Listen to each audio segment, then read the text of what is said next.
Hello, and welcome to the Week Unspun. This is a weekly live look in the world through the eyes of PR pros that would be asked from around the world. I'm Farzana Baduel here in London. I'm David Doug Gallagher. Downs in Western Canada. Sorry, Doug, I talked over you. I'm David, also in London. This week we have a special guest, Arun Suderman. Welcome, Arun. Where are you tuning in from? I'm here in the UK actually, so it's a very helpful time zone for me to finally make my Week Unspun debut. Thank you for having me. Thank you for being with us. Now, as usual, we have been looking at the week's news stories to discuss, among other things, and what has been going on, but with a PR lens. And for those who are watching on LinkedIn, YouTube, X, Instagram, please enter in your comments. We would love to hear from you. This week, we want to look at some headlines from the real world and what they mean. Now, we're going to be touching upon corporate layoffs and also the world of Omnicom and also Venezuela. And of course, as PRs, we're going to be talking about Edward Bernays. And first of all, over to you. Thank you. Yeah, I want to talk about this special the Business Insider ran, and it's really an intricate look at some of the layoffs that are happening worldwide. If you're just listening, pause for a sec, have a look at your screen so you can see these roll by. Business Insider ran this feature this week looking at the major companies across tech, retail, finance, energy, transportation, consumer goods. So this is not just a tech thing, and no, it's not a tariffs thing, saying hundreds of thousands of employees earlier this year got notified about layoffs, or we know these layoffs are coming in 2026. And the main causes in each case that were listed are AI, reshaping workflows, automation, reducing the need for certain roles, the need to become, leaner, faster, that's ongoing, restructurings meant to prepare for an AI-driven environment. So, and according to the World Economic Forum, 41% of companies expect to shrink their workforces over the next 5 years because of AI. So for me, this really felt like a shot kind of across the bow. And I wanted to go to each of you and ask you from a comms standpoint, how should organizations be talking about large scale layoffs in this era of automation, as well as are we at the point where we can consider this almost sci-fi feeling that for the first time in human history, messaging which is influential will not be just human to human, but maybe we're entering into an era where messaging will be computer influencing human. And what does that look like within the PR industry? Simple questions. I'll go to David first, just for the fun of it, and then bring in our guest. Yes. Thanks for leading off with me. We talked about this a little bit when the Amazon story came out a few weeks ago, and the real story was that it was an AI story, but it was positioned as an efficiency story, and the markets rewarded them. So I think it's kind of a matter of what your orientation is. And if you are a employer brand, you probably have to think with a lot more sensitivity than maybe what we've seen. If you're a tech brand, if you are a consumer-facing, efficiency-driven brand, then maybe there's a different way to position these things. But I think what you're suggesting is that there's going to be a lot of companies and a lot of sectors that don't necessarily see themselves as efficiency-focused tech brands. They're going to have to think carefully about how they talk about their workforce and any reductions to the workforce. So I wasn't aware that some of those brands were making these types of reductions, but I think this is a wave that we should all be ready for. Yeah. Arun, special guest. Thank you, Doug. I think it's fascinating, actually, the stories that you showed us. And even in the professional services world, which we're all probably more familiar with, you are starting to see AI impacting jobs. And in particular, I saw a story this week about, I think it was salaries being frozen because of the impact of AI.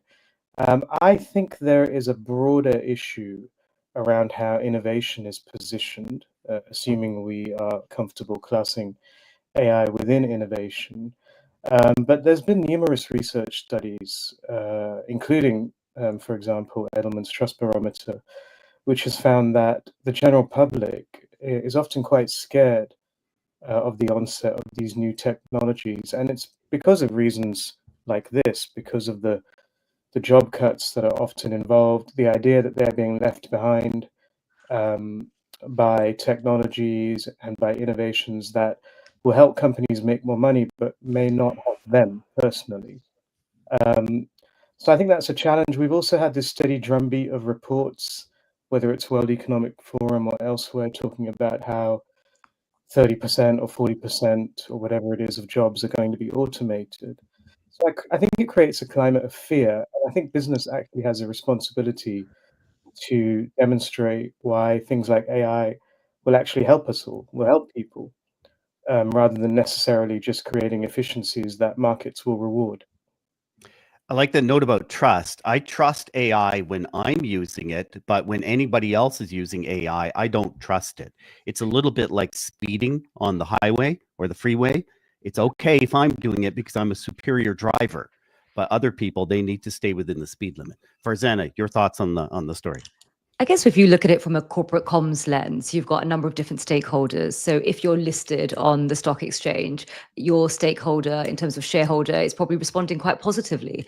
If you are thinking about your talent stakeholder, that is quite problematic because, as we all know, the research shows that talent does not thrive and operate well if there is no psychological safety. And so all of these conversations about AI replacing our jobs and the pace that this change is coming and impacting us is undermining the psychological safety. So I think that is definitely an area that the internal comms professionals will be really looking at in terms of how to create that sense of understanding what this actually means. And I think also what's quite helpful is to put it into context, because it's always quite scary when you feel it's the first time that's happening to society. But actually, if you look back and you look at the technology of books, the technology of cars, of radio, sort of TV, it did also decimate entire industries and sectors, but then it brought a whole load of new sort of sectors and industries. And I think the winners and the losers are really I think what differentiates the two is probably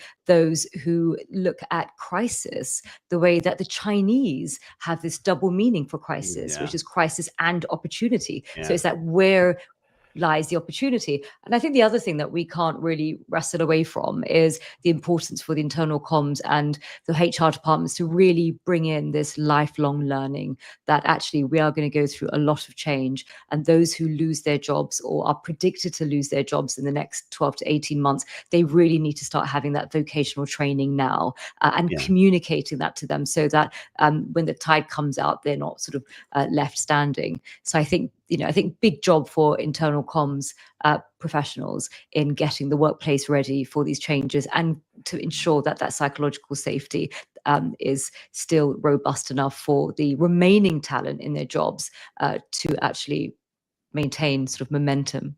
Yeah. And jobs are going to look differently. And David, I know in our next story, the jobs, the workforce is looking a bit differently with one deal having gone through. Yeah, I want to come to that in just a moment. I just kind of want to respond to something that Farzana said, because we've had this conversation before about whether AI proposes fundamentally a risk or an opportunity. And both things can be true, but there's also kind of time frames and immediacy. And I think for some people, it's going to feel like a crisis, especially if you're living paycheck to paycheck or you're worried about your next job. The fact that a whole new industry could be born in the next decade isn't that reassuring. And I think this could give way to a backlash. In fact, if I were going to make a prediction for 2026, I think we will see some sort of organic and then organized types of backlashes to this. How that gets expressed or where, I don't know, but that should be on almost any board's planning dashboard for next year. And I think there will be some organized negative reactions politically or otherwise. Well, it's interesting you say that, David, because actually people do have a very negative reaction when they read ChatGPT generated content, say on LinkedIn, and they see, and it's really like a red rag to a bull, and people don't really sort of think about it in terms of critical thinking, saying, is it actually well written and is it clear and does it do its job in terms of communicating? As soon as they see the M dash, that is the signature, the fingerprints of AI, and that elicits a very negative reaction generally, which I think is actually quite interesting and probably I think lends itself to what you're saying, David. And again, if you look at history, every time you brought in these new technologies, you did have that sort of that pushback. But whether that pushback succeeded, I don't think history has showed that that you can ever stop the march of progress. I think you're right. We could probably do a whole show on that. I just heard, I think it was on a podcast last week, someone said that anytime there's a fundamental shift to the communications architecture, it leads to revolutionary times. And sometimes there are unintended consequences to this. So it's kind of easy for us to look back and say the invention of the printing press spurred on a literate era, but it also it killed monarchies in most places. It ushered in an age of Protestant Reformation and ushered in kind of modern democracy. And that you might not say was a direct link, but it was definitely sort of a correlated set of things. I don't think we know what we're up against on the other side of these technological changes to the communications architecture. But moving on, and maybe there's a link here because I think it kind of popped up in my LinkedIn feed. Omnicom completed its long anticipated acquisition of IPG. I've seen this as a layoff story. That's what most of my LinkedIn feed seems to suggest. I guess there was a suggestion there might be an additional 4,000 layoffs in the combined group before the end of the year, holiday season for a lot of people. That's invited criticisms of the holding company model. A lot of questions about the brands, both at the advertising level and the PR level, what will survive, what should survive. And this is something that Arun and I have been discussing in different contexts for probably decades now. In a different life, Arun was asking me difficult probing questions about decisions that I was part of, or at least trying to help realize when I was part of one of the companies mentioned. And so I just got to ask Arun, what's your take? What are you hearing from the world on this, and what do you think we can expect next? And it's perfectly fair for you to throw that question right back at me, but since I'm talking, I'll ask you first. It's very interesting, David, that you were so involved with Omnicom PR group brands at one point. So I think you probably have more insight than maybe you're letting on. It's, obviously with the completion of the acquisition, and then we finally had some clarity this week about what the agency roster would look like. So there's a lot going on, and there's a lot to talk about in terms of the advertising side, because we know now that BBDO and McCann and TBWA will be the remaining advertising brands in the merged entity. Sorry, it's not a merger. You must never call it a merger. It's a takeover of Interpublic by Omnicom.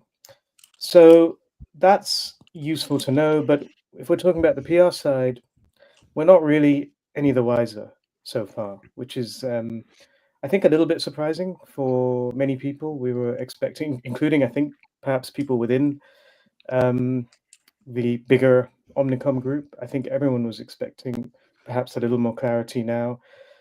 And it's tough, I think, that there's, layoffs have been announced, but there's not much clarity about where they will take place and how and who.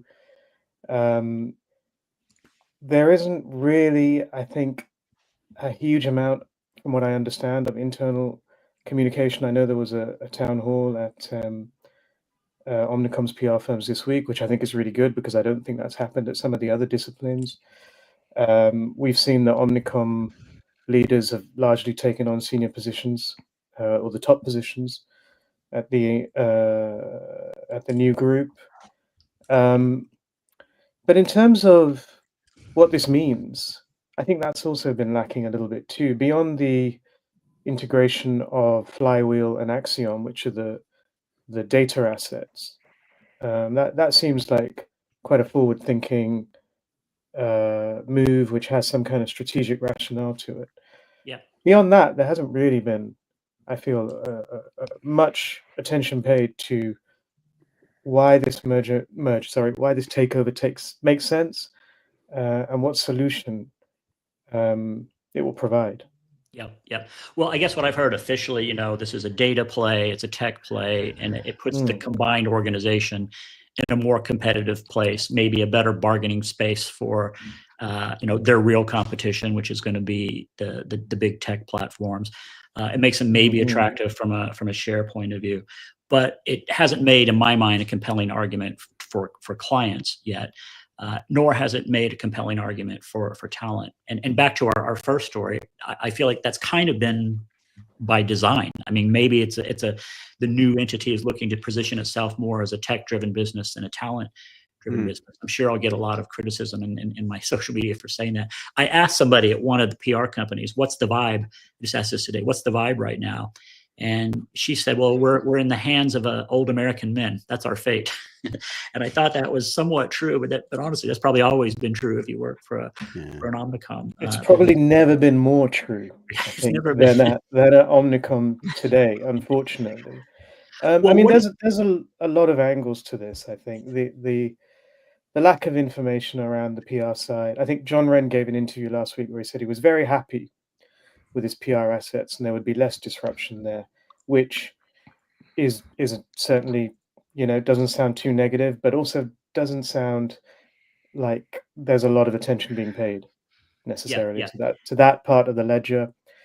And I think we're used to this now, that when anything happens in the holding group world, the implications for the PR firms are sometimes an afterthought. So I don't think that's especially surprising. But it's in a way the ultimate triumph of the accountants. I think it's really financial decisions made to benefit a financial vehicle. The benefits for staff and clients have not been, I think, been clearly argued at all, and I'm not sure they will be, and I'm not sure we should necessarily expect them to be. And then finally, the question I probably have that I think kind of lingers around this whole deal is, we seem to be moving into an era now where scale has never been less important in a way. Certainly for the public relations world. I'm not talking about advertising or technology or data. And I guess the question remains: if you're getting bigger at this time, what benefits specifically does it bring? Yeah. Well, I guess I want to make a point, because I've tried to make this individually. People, I know there are humans who are worried about their jobs, who have already lost their jobs. So I don't want to make light of that. And I guess my message for anybody who finds themselves in that position or is worried about it, there is life outside of the Omnicom universe, and several of us have tried to demonstrate that. So I do want people to realize there is a different career path forward. And for those who are within, I think you'll probably have a pretty good career. I think Omnicom agencies do take care of their clients and will make investments where they should. I don't know what this says about Omnicom's commitment to PR, so we just have to take John Wren's word for it. Second point I want to make is these moves have a bigger impact on the rest of the industry than I think people who are not in these moves appreciate, because the big entities are the ones that end up acquiring or not acquiring startups.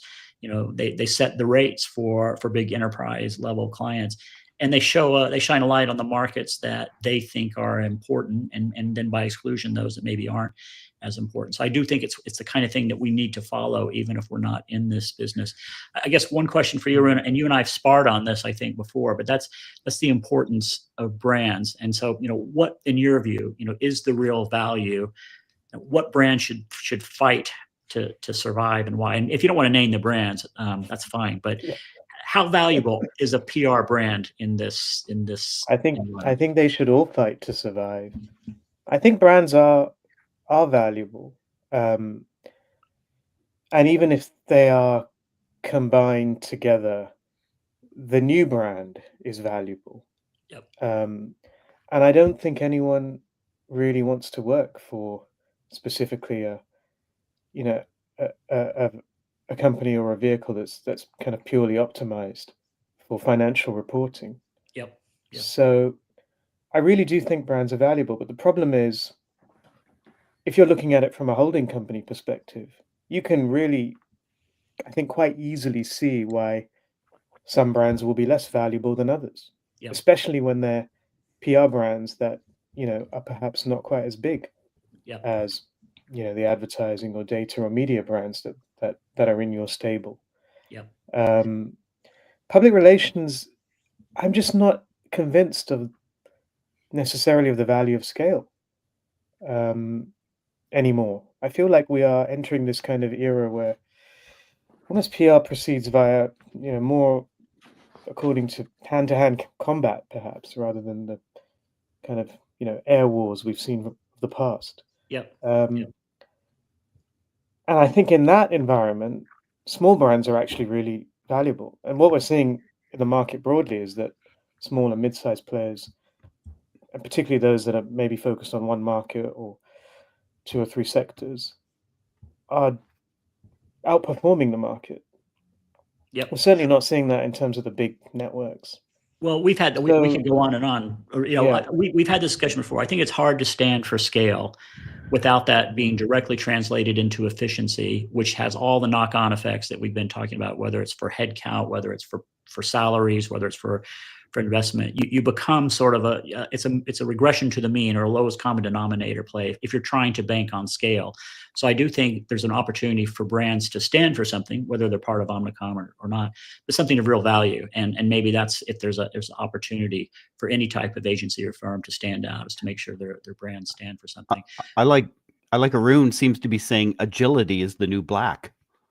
That's the feeling that I get from it. We have a couple of comments from Batman, I think, related to the layoffs there. Farzana.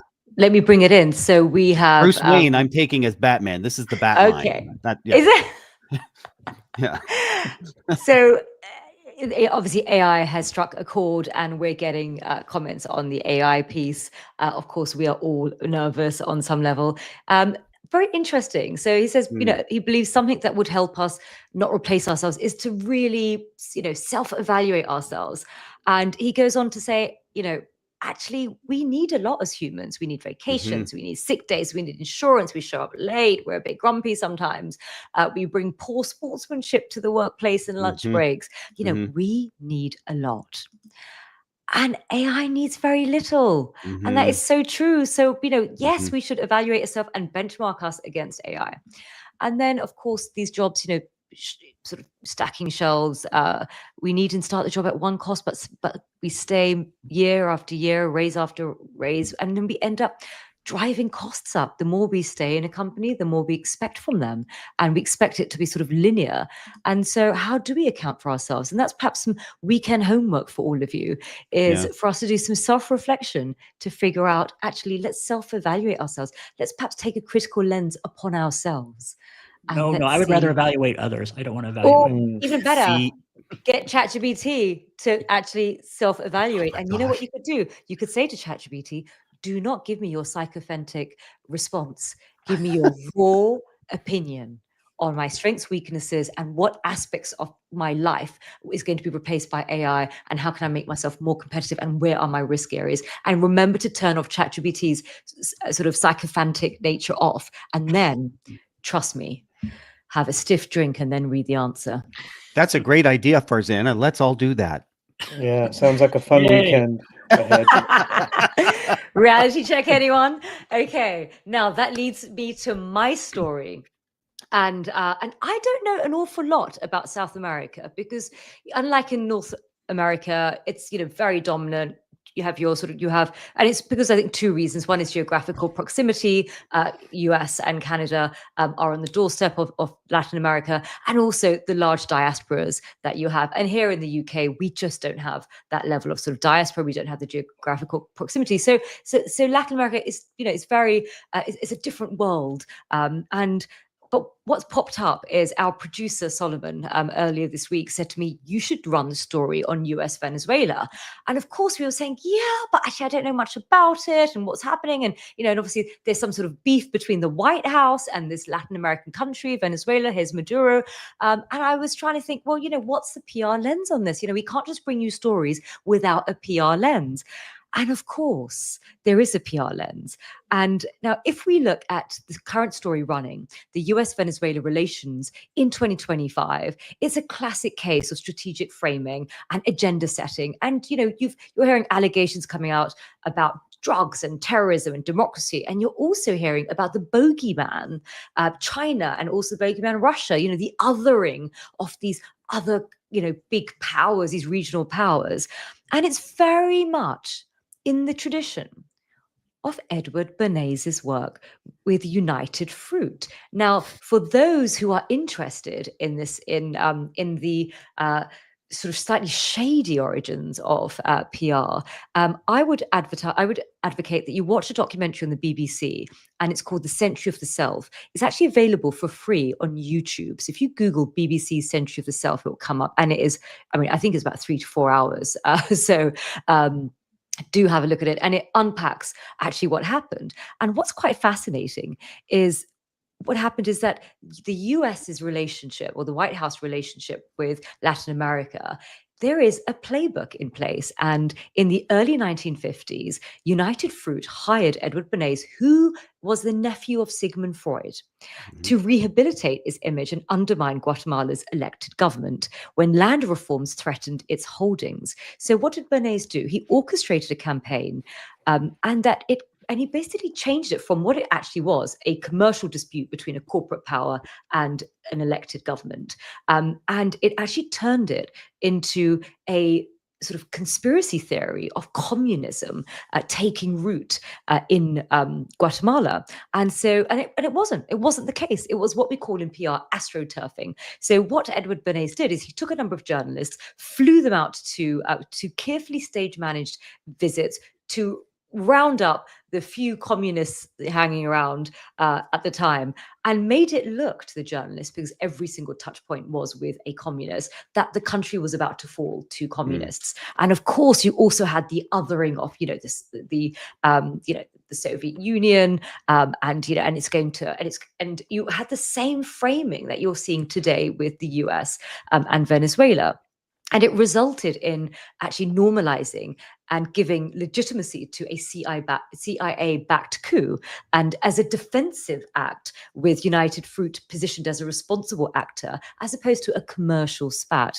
And so there lies in the parallels between Venezuela and Guatemala. And what has happened since the 1950s to now is actually you now have a fragmented media landscape. You have actually the ability for Venezuela to communicate back and set its sort of positioning, but you also have the ability for micro targeting. So what the US has also started to do is really link that spat with Venezuela in terms of what is a clear priority for the US at the moment, and that is illegal immigration, sort of rounding up the immigrants from Venezuela. And so you're seeing the similar playbook play out in real time. And I wanted to throw that, first of all, to our North Americans in the room. I will give it over to David first. All right, explain yourself. I'll try to do this in 45 seconds. I think the parallels are that United Fruit was interested in protecting big plantations, and that the whole labor system depended on basically slave-run plantations. And I think that was the thing they were after. They said the threat was communism. I think in this case, what the Trump administration is actually after is oil, and I think they say the threat is drug cartels. I think the big difference is that Bernays could take some journalists to Venezuela, to Latin America, isolate the kind of stories they would have access to, and then that became the reality for American audiences. I think what we're seeing this time is that that's not possible. There's a lot of real-time checking, and the stories actually become about these so-called double tap strikes, where the Defense Department, Pete Hegseth in particular, seem to be accused of either murder or war crimes for what they're doing. So that strategy, I think, was exactly the one they were trying to impose. I think its reality has been upended. And I don't think that the perception of Venezuela is the same in America's minds as perhaps the plantations were, or United Fruit's issues were, as part of the big Make Bananas popular campaign. Sorry, I tried to do that in 60 seconds. Thank you, DG. Doug, have you got a minute? Yeah. Oh, sorry, Aaron. I was just going to say it is a similar playbook though, but yeah, over to Doug. My takeaway was the comm strategy used here is just shorthand. That there's what President Trump is doing is trying to create a shorthand for Venezuela. In the same week, he's trying to do that for Somalia, calling people from Somalia garbage, the country garbage, because of things that are happening in Minnesota. I'll stay away from the political, but the shorthand drive as a comm strategy is so old and so common. It goes way back, further than Bernays. I see it right now with the Democrats calling Trump a fascist and a Nazi, just trying to create a shorthand for it. Trump didn't create this tactic. He's just the loudest mouth in the room right now. And that's why there's a focus on it. And where do we stand on Edward Bernays? I'm curious. Good question. Because he's kind of the so-called father of public relations. I must confess, I don't know a lot about him, but he's almost like a parent that the industry is now a little bit ashamed of. You don't like Torches of Freedom? That was a great campaign. I was just going to mention women started smoking because of that than ever before. Well, one of the great campaigns. I was going to mention Torches of Freedom. Yeah, I'm curious. I feel like maybe this industry's problem is this original sin. It could be. We're lacking our own kind of mythical figures beyond him. And, that was 100 years ago, too. His whole manufacturing of consent, I think, sounded smart. Engineering of consent, sorry, sounded smart. Now it sounds quite manipulative, and I'm not sure it's the narrative that we want guiding our profession. But when you ask somebody who's the alternative, it's hard to come up with a name. Yeah, Mm. I Well, like I'm that sure he brought. future. Sorry, I Sorry, go like ahead. the introduction of behavioral science to Mm. the approach, whether it was done at the time for the greater good or not. That I'm with you. But he did introduce some psychological principles, and that whole sales funnel, attention, interest, desire, action, that hasn't gone away. There's 14 steps now, according to Google, and we go back and forth through the funnel. But boy, the initiation of that funnel, brilliant concept. I didn't know that was Bernays. I do know that we're out of time. So, Oh, okay. All right. So time for the thank yous. As always, thanks to our producers, Emily Page, and this week, Solomon Ibe. Solomon, I hope I'm saying your name right. David Olajidi, normally our producer, he's in Calgary. So I got to have a drink with him. And as soon as I asked the waitress to take a photo of us, takes off his big jacket just to show the guns, right? So he's got a little flex thing going on there. Next Love time it. I'm wearing a t-shirt. I won't match him, but I'll do my best. Yeah. And David and I are going, David's going to Shova. Thanked Farzana this week on LinkedIn for coming to Prague for the Forum Media Conference. And Christina also offered this quote from Paul Holmes, which I thought was our great final thought. Quote, if you're dealing with only one crisis today, you're very lucky.